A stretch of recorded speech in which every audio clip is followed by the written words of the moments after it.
On my last After Effects tutorial, I showed you how to make this simple lower third.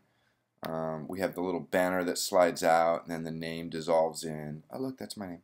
And then the title dissolves in.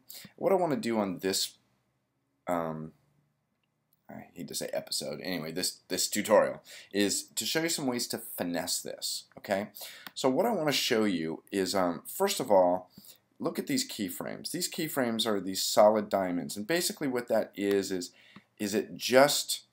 it goes from 0 to full speed and then from full speed to 0 in one frame. And that's not tidy. So if I were to preview this, let's see if we can even see this. I'm going to hit the letter N on my keyboard. And actually, I can't really preview this, can I? Okay, I'm going to hit play over here. Now I want you to watch the way the bar moves. Okay, it's just boom, going full speed. So what I want to do, I'm going to hit stop here.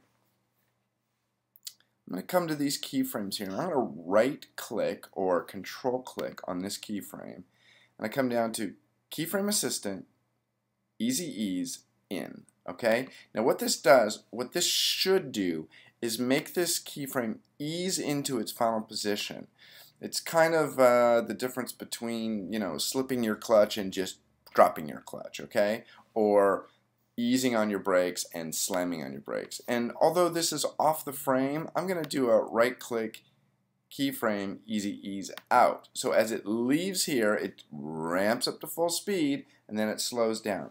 Now one thing that's kind of cool here, and this is getting a little deep, but we'll get into this more later. If I click on this little graphy thing, whoops, okay, sorry, if I select these two keyframes and click on this little graphy thing, I can see the speed that it's going. So it goes whoosh, whoosh, okay, and this is speed up here. So here it's going the slowest, here it's going the fastest, and here it's going the slowest again. Okay, now if I uncheck that and I right click on these guys and I say, actually instead, what I want to do is I want to go into that keyframe interpolation, and instead of doing a Bezier, I'm going to do a linear, and I'm going to click OK. Whoops, I hit the wrong thing, I'm sorry. Keyframe interpolation, this is a little deeper than I wanted to get. I just want to show you, when I click on the graph now, here it is. It's 0 speed, and it jumps immediately to full speed, and then it goes back down to 0 speed. So as I do my easy ease out on the first keyframe, boom, boom, easy ease out, and as I do my easy ease in on the second keyframe, now I get a smoother transition when it goes out. Now if we hit this play button up here again, let's see what it looks like. Do we see the difference? A little bit. Okay, so now what I want to do is I want to, instead of just dissolving in these name keys, what I want to do is I want to have them blur in. As they dissolve in, I want to kind of sort of rack them into focus. And the best way to do that is what's called a Gaussian blur. So I'm going to go GAU over here, and there's my Gaussian blur. And I'm going to drag this guy onto the name key. And when I do, over here in my effects tab, now if you don't see it here because you probably have yours laid out different, your effects tab might be up here. You also might have to go window, effects, no, effect controls. Where is it? Effect controls right there. Okay, so what we're going to do is on our effects keyframe, I'm going to have my Gaussian blurriness set to 0 here by clicking the little timeline, and then I'm going to pull it back to here. And at this point, and I'll just tell you, I've done this a million times, I'm going to type in 20. So as this dissolves in, you'll notice, see how it's kind of blurry, and I'm stepping forward, and now it pulls into focus, and there it is. Now that's going to be a much nicer look. And if I remember last time I used the U key to look at all of the keyframes for this, and I'm going to select these, I'm going to copy them, I'm going to put the same blurriness trick on the title and just hit paste. And again, I'm going to hit, there's my the U key to see all my keyframes that are being used, and that's pretty cool. And then what I might do with these guys is I might right click on these and go easy ease in, and right click on these keyframes. So see, this is the keyframe for the blurriness and the opacity. I'm going to right click easy ease in.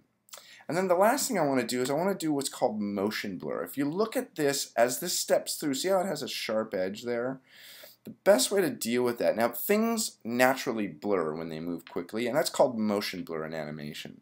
So what I'm going to do is I'm going to select on this guy, and this little icon here is for motion blur. So if I come down to here and click on Tink motion blur, you're like, well, I'm not too impressed, that doesn't really look like it.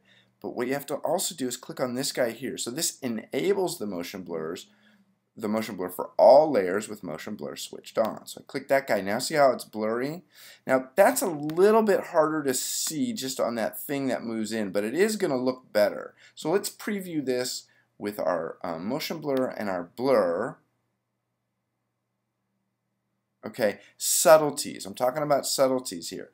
Now the last thing I'm going to do is I'm going to bring in a logo, and it's my little crash test logo, crash test dummy logo, and I'm going to drop that into my graphics bin, which I've already created, and I'm going to take this guy and I'm going to drop it into my my composition up here at the top. Now you notice it's a little big, so what I'm going to do is I'm going to hit the letter S for scale, and I'm going to scale this down because I want it to be sort of a little thing next to my name here.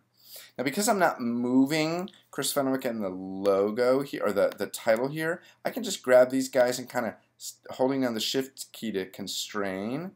I can go like that, and I'm going to take this little guy, I'm going to bring it in and put it right there. Now this is just a silly logo. Now I'll tell you that I cheated a little bit here, and I'm going to zoom in a wee bit. I'm going to hold down the space bar to reposition this and click and drag. Now this little guy here, that little circly thing, that's my center point or my anchor point. And that's right in the center of that circle, and the reason it's there is when I made this in Photoshop, I made sure that I put it right in the middle of the frame. It can be a little tricky to deal with that, and we'll get into that later. But what I'm going to do with this guy is I'm going to just put it right there in the middle of my bar, and what I'm going to do is as it dissolves in, like right here, I want it to start dissolving in, so I'm going to go letter T for opacity, tink, and then I'm going to jump ahead 10 frames, holding down the command, the shift, and the right-hand arrow, okay, to there, and I want the opacity to be full there. Now let's come back to the first keyframe. You can also do that using these little arrows here. I'm jumping a keyframe, I'm going back a keyframe, and at this point I'm going to dissolve this all the way out. Okay, so as this comes in, it's going to dissolve in, but I want to highlight this motion blur. So what I'm going to do here is I'm going to add another animatable attribute, which is rotation. So I'm going to hit the letter R here, and I'm going to say, okay, I'm going to rotate. At this point, I want this to be 0.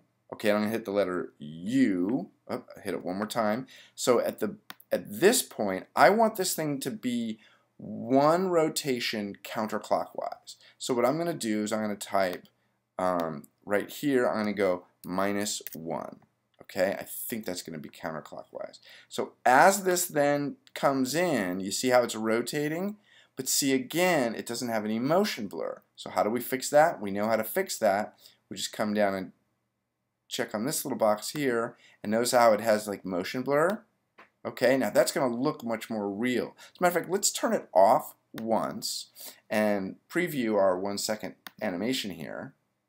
Okay, boom, and see it looks kind of lame. It's like chunk, chunk, chunk. Okay, I'm going to stop it.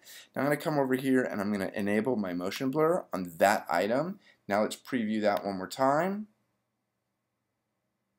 That looks better. And again, we're talking about little tiny subtleties here. Okay, so that's 3 things that you can do. Oh, actually on my rotation and my opacity, I'm going to right click these guys, hit control click, and come down to animate, easy ease in. We'll preview it one more time, and it should ease into its final rotation. Little tiny subtleties. So that was a few things. It's motion blur, it's the blurring in of the text, it's the easy ease in and easy ease out. So I hope this helps you. That's lesson number 2 in getting started with After Effects. Later.